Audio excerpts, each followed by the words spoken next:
अस्सलाम वालेकुम हजूर, मेरा नाम सिद्रा वहीद है।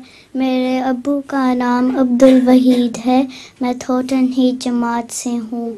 हजूर, मेरा पहला सवाल ये है कि जिस चीज़ में जेलेटिन हो क्या हम वो खा सकते हैं? लाइक जिस चीज़ में जेलेटिन, हाँ जेली भी खा सकते हैं।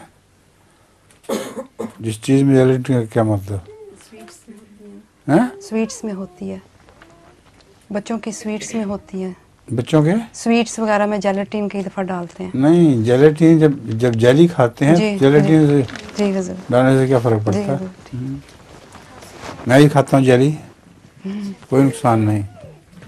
देखो जेली को, हड्डियों को गर्म करके इतना कि वो उसके जो खुलिये हैं वो ख़त्म हो जाते हैं, सिर्फ एक कैल्शियम का मादा सा रह जाता है, वो जेली है।